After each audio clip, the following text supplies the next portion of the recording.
जब भी हम हिस्ट्री लिखते हैं उसके पीछे हमारा उद्देश्य होना चाहिए कि हम पूरी फैक्चुअल हिस्ट्री लिखें, जैसा हुआ उसको वैसा का वैसा प्रस्तुत करें। लेकिन जब कम्युनिस्ट्स ने, मार्क्सिस्ट ने ये हिस्ट्री लिखी, उनका उद्देश्य था अपनी मार्क्सिस्ट फिलॉसफी के लेंस के थ्रू पूरी हिस्ट्री को दर्शाना। This was dishonest.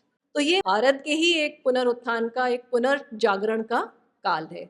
हमें आवश्यकता है नई दृष्टि की, जो हमारे पास आज है। अब एक नई चेतना हम अपने पूरे समाज में देख पा रहे हैं।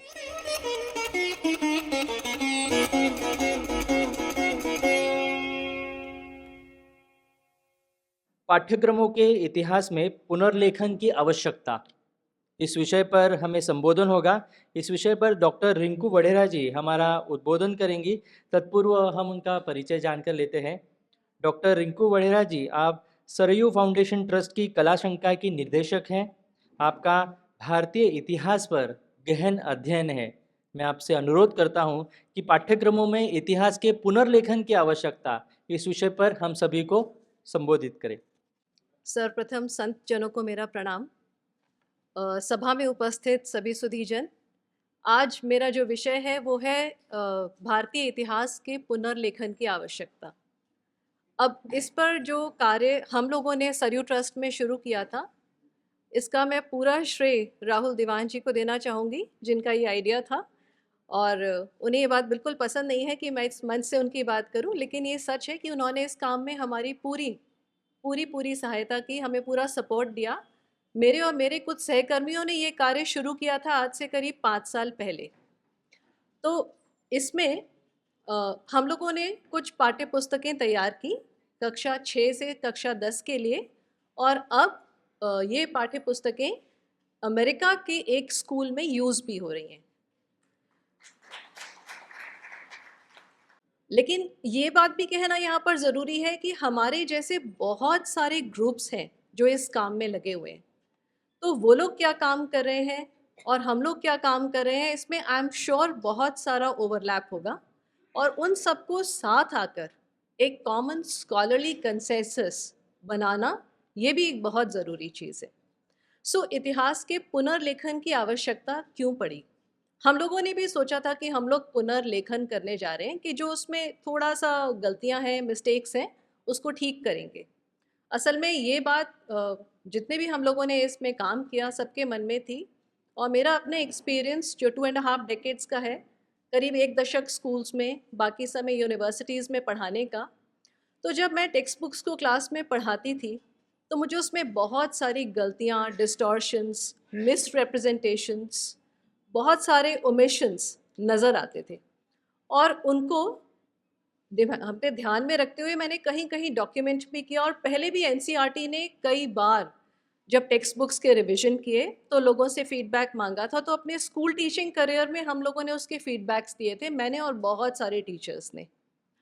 उनको इम्प्लीमेंट नहीं किया गया। हाँ, वो फीडबैक ज़रूर दिए गए थे, बल्कि एक स्कूल जब मैं लुधियाना में पढ़ाती थी तो हम लोगों ने कुल मिला के 100 पेज का फीडबैक दिया था। तो आप इमेजिन कर सकते हैं कि हम लोगों ने कितना सारी चीज़ें उसमें ढूंढी थी जो कि टेक्स्ट बुक्स में गलत थी। अब गलत उसमें सिर्फ लेखन नहीं था, गलत उसमें उसकी दृष्टि भी थी, उसकी मेथडोलॉजी भी थी, और उसका इंटेंट भी था। अब दृष्टि कैसे गलत थी? बिकॉज 1947 के बाद से 1970 तक की एक ट्रेजेक्ट्री है जिसमें आपको इतिहास की एक राइटिंग मिलेगी। बहुत अच्छी हिस्ट्री बुक्स उस समय आई, और हिंदी बेल्ट से भी आपको बहुत सारी इतिहास की पुस्तकें मिलेंगी। हिंदी बेल्ट माने यूपी, राजस्थान, मध्य प्रदेश, यहाँ से बहुत अच्छे ग्रंथ छपे हैं हिंदी में, जिनका हिस्ट्री राइटिंग बहुत अच्छा है, जिसमें सारे फैक्ट्स आपको मिलेंगे। प्रोफेसर जदुनाथ सरकार, प्रोफेसर आर.सी. मजूमदार, जिनका पूरा 10 वॉल्यूम्स का सेट है, history and culture of Indian peoples, वो A1 class Hindi history writing है। लेकिन क्या हुआ 1970 में, जब एजुकेशन मिनिस्ट्री कम्युनिस्ट के हाथ में आई, तो उन्होंने फिर वो हिस्ट्री को थोड़ा सा के पूरा डिस्टॉर्ट किया, और पूरा का पूरा उसे एक नया मोड़ दे दिया। बहुत डिटेल में ना जाते हुए मैं बस 2 शब्द आपके मस्तिष्क में छोड़ूंगी: हिस्टोरिकल मटेरियलिज्म। ये उनकी दृष्टि थी, कम्युनिस्ट मार्क्सिस्ट दृष्टि, जिसके थ्रू उन्होंने पूरी हिस्ट्री राइटिंग की। अब देखिए, जब भी हम हिस्ट्री लिखते हैं उसके पीछे हमारा उद्देश्य होना चाहिए कि हम पूरी फैक्चुअल हिस्ट्री लिखें, जैसा हुआ उसको वैसा का वैसा प्रस्तुत करें। लेकिन जब कम्युनिस्ट्स ने, मार्क्सिस्ट ने ये हिस्ट्री लिखी, उनका उद्देश्य था अपनी मार्क्सिस्ट फिलॉसफी के लेंस के थ्रू पूरी हिस्ट्री को दर्शाना। This was dishonest. आप अपनी फिलॉसफी पूरे देश को बता रहे हैं, उसे हिस्ट्री की तरह परोस रहे हैं। ये पहली डिसऑनेस्टी उन्होंने की। फिर उनके पास जो भी आर्कियोलॉजिकल तथ्य आते रहे, जियोलॉजिकल डेटा, जो भी लिटरेरी उनके पास डेटा था, उन्होंने उन सबको नज़रअंदाज करते हुए सिर्फ अपना फोकस ये रखा कि कैसे इस देश की कल्चर, इसकी सिविलाइजेशन, इसकी आइडेंटिटी को वो लोग दबाते चले, और अपना एक एजेंडा कि हमारे देश में कितना ज़्यादा स्ट्रैटिफिकेशन था, कुछ लोग बहुत प्रिविलेज थे और कुछ लोग बिल्कुल दबे हुए थे। ये तथ्य उन्होंने हमारे सामने रखने की कोशिश की। अभी मैं आपके साथ पूरी अपनी जर्नी ट्रेस कर रही हूँ कि जब मैं पढ़ाती थी तो मुझे उसमें क्या क्या एनकाउंटर करना पड़ा। बड़ी अजीब बात, चोला साम्राज्य जो करीब 4 शताब्दियों से ज़्यादा रहा, उसका इतिहास उन्होंने केवल एक पैराग्राफ में एनसीईआरटी टेक्स्ट बुक में रख दिया कि उनका जो टैक्सेशन सिस्टम था वो बड़ा ही वैसा था, बहुत शोषणकारी वो सारा टैक्सेशन सिस्टम था, क्योंकि उसमें 400 प्रकार के आपको टर्म्स मिलते हैं टैक्सेशन के। अब 400 टर्म्स टैक्सेशन के आपको क्यों मिलते हैं? ऐसा नहीं कि एक व्यक्ति पे 400 प्रकार के टैक्स लग रहे हैं, वो इसलिए बिकॉज जितने उनके, अब चोल साम्राज्य बहुत बड़ा था, उन्होंने पांड्या से, पल्लवा से टेक ओवर किया, उसके बाद राष्ट्रकूटस का भी उन्होंने साम्राज्य ले लिया, वेस्टर्न चालुक्यस का भी ले लिया, तुंगभद्र रीजन तक वो लोग फैले हुए थे। तो उनका साम्राज्य ही इतना बड़ा था कि उसमें अलग अलग तरीके के लोग रहते थे। उसमें कुछ ऐसे किसान भी थे जिनके पास जो जल था सिंचाई के लिए वो उनके पास कुओं से और नदियों से आता था, पर कुछ ऐसे किसान भी थे जिनके पास केवल वर्षा से खेती करने के लिए भूमि थी। तो उन्होंने उन दोनों में भी डिफ्रेंशिएट किया। उन्होंने जो वर्षा से जिनकी सिंचाई होती थी उनकी उपज कम होती थी, उन पे कम कर लगाया, और जो लोग कुओं और बावड़ियों से अपनी सिंचाई कर सकते थे उनके ऊपर कर थोड़ा सा ज़्यादा था। एक बड़ी इंपॉर्टेंट बात जो आजकल हम देखते हैं, इतनी ज़्यादा हम लोग ब्राह्मण हेट्रेड देखते हैं सोशल मीडिया में, सबसे ज़्यादा हमें दिखती है कि सारी की सारी गलतियाँ जो हमारे समाज में है वो ब्राह्मणों की है। बड़ा कॉमन रेफरेन आपको मिलेगा। लेकिन ब्राह्मणों के ऊपर चोल साम्राज्य में कोई कर पे माफ़ी नहीं थी, उनको पूरा पूरा कर भरना पड़ता था किसी भी सूरत में। कभी कभी उसमें ये भी विवरण आता है, आप अगर पूरा लिटरेचर पढ़ेंगे उनका, कि उन्हें कभी कभी अपनी प्रॉपर्टी बेच कर भी टैक्स भरना पड़ता था। तो सबसे पहले तो जो हम एक पिरामिड रूप में अपने भारतीय पूरे उसकी सोसाइटी की रचना देखते हैं, वो हमारी इमेजिनेशन। जब आप सबसे पहले सोशल स्ट्रक्चर पढ़ाते हैं, पिरामिड आपके सामने प्रस्तुत कर दिया जाता है, which is absolutely wrong. This is not how the society was. The society was composed of many groups जिनके आपस में बहुत सारे इंटरेक्शंस थे। घर में शादियाँ होती थी तो उसमें जजमानी सिस्टम था, जजमानी में आप हर एक को न्योतने जाते थे। अब अगर आप उत्तराखंड जाएंगे तो वहाँ पे पूरी और पकौड़ी दे के वो सबको न्योता दिए जाते हैं, और वो आपको खुद नहीं देना पड़ता, आपके गांव के नाई भी वो न्योता बांटेंगे। तो आपके जितने सोशल इंटरैक्शंस थे उनमें एक डिविनिटी थी, उसमें एक एसोसिएशन था। जब आपके घर में कोई भी फंक्शन होता था, आपके घर में ढोली भी आएंगे, दमामी भी आएंगे, आपके घर में नृत्य करने वाले लोग भी आएंगे, तो वो कैसे सिस्टम सारा चलता था? क्या उसमें कोई शोषण होता था? उसमें जो जिसको यथासंभव उनकी जितनी भी उनकी वो है अपनी जो भी उनके पास कैपेसिटी है उसके हिसाब से सोशल एक्सचेंजेस चलते थे। अब आपके पास बहुत सारी जातियां थीं अपने देश में, जिनके विषय में कुछ और उपजातियां थीं जो उनकी वंशावली गाती थीं।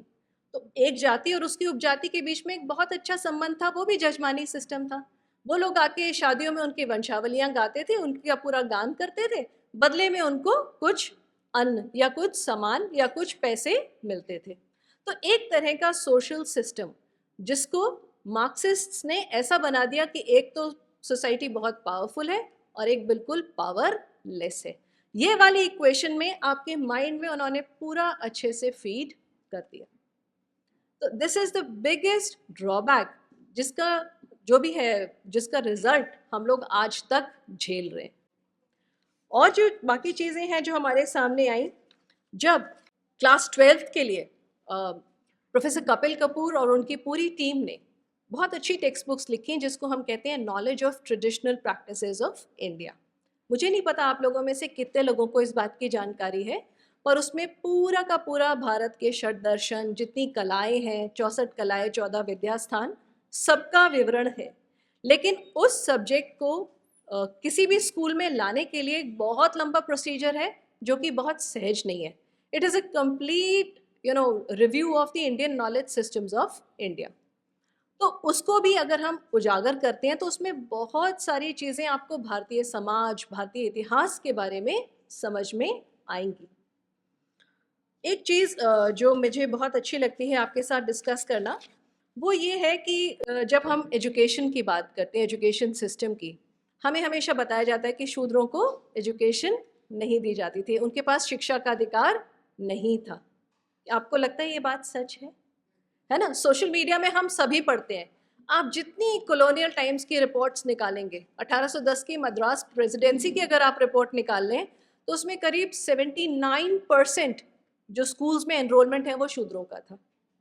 जो टीचर्स थे वो ब्राह्मण और शूद्र दोनों ही थे। तो आप मुझे बताइए यहाँ पर कहाँ की ब्राह्मणिकल पेट्रियार्की है और कहाँ शूद्र का शोषण है। सो जब इतिहास को हम लिखते हैं तो अगर हमारी दृष्टि क्लियर है तो उसमें ये सारा सच भी झलकना चाहिए। आज हम लोगों के ऊपर बहुत सारा ये दायित्व है, बहुत बड़ा दायित्व है कि हम लोग अपने इतिहास को बहुत सुलझे हुए मस्तिष्क से अप्रोच करें। ये नहीं कि जो हमने पढ़ा है अपने यंग टाइम में, मैंने जो हिस्ट्री पढ़ी है वो बहुत ठीक ठाक थी, लेकिन जो पढ़ाने की जब मेरा टर्न आया 90s में, उसमें मुझे बहुत ज़्यादा ये सारी ऊपर नीचे चीज़ें नज़र आईं जो आपके साथ शेयर कर रही हूँ। और उसके बाद से टेक्स्ट बुक्स का स्तर गिरता ही गया।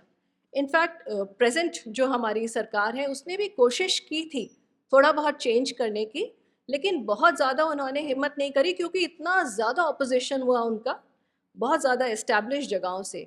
एक बड़ी इंपॉर्टेंट बात है, जितनी हमारे देश में ये संस्थाएं हैं जैसे Indian council of historical research, Indian council of social science research, आज आपको बहुत अच्छी अच्छी ग्रांट्स यहाँ से मिलती हैं, बहुत अच्छा रिसर्च वर्क इन सब से हो रहा है। लेकिन जब ये इस्टेब्लिश किए गए थे, इनके पीछे एक बड़ा क्लियर इंटेंट था कि भले ही सरकार बदलती रहे, लेकिन इन संस्थाओं में अगर उस मानसिकता के लोग बैठे रहेंगे, नॉट इवन मानसिकता बट उस फिलॉसफी के, उस आइडियोलॉजी के लोग अगर बैठे रहेंगे जो कि ये मार्क्सिस्ट नैरेटिव चलाते रहेंगे, तो हम टेक्स्ट बुक्स के ऊपर हावी रहेंगे।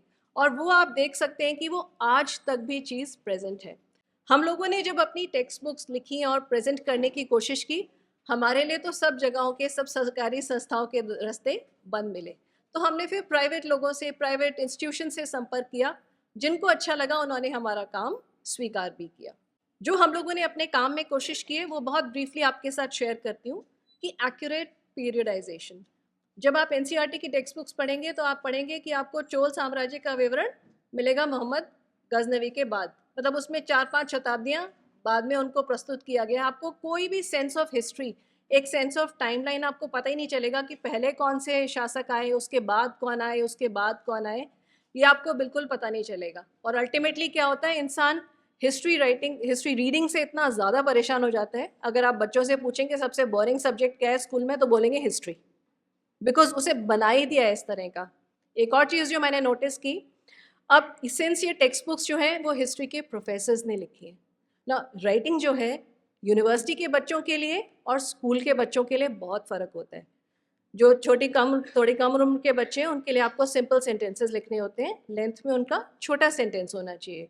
एनसीईआरटी की टेक्स्ट बुक्स में आपको इतना बड़ा पैराग्राफ मिलेगा जो एक सेंटेंस है। मेरे अपने स्टूडेंट्स उस पूरे पैराग्राफ को समझ ही नहीं पाते थे। इनफैक्ट मुझे उसे 3 बार पढ़ना पड़ता था तो समझ में आता था। तो हिस्ट्री इंसान को बोरिंग क्यों नहीं लगेगी। एक और चीज़ जो लास्ट में आपके साथ शेयर करना चाहती हूँ,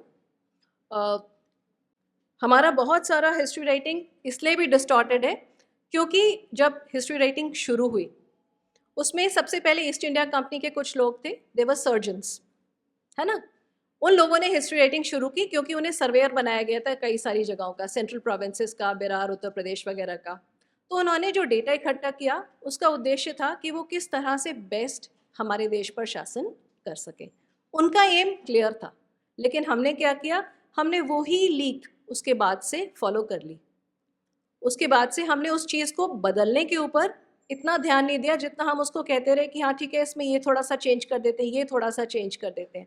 लेकिन वो दृष्टि ही जब गलत थी तो हम उसमें चेंज कितना ही कर पाएंगे।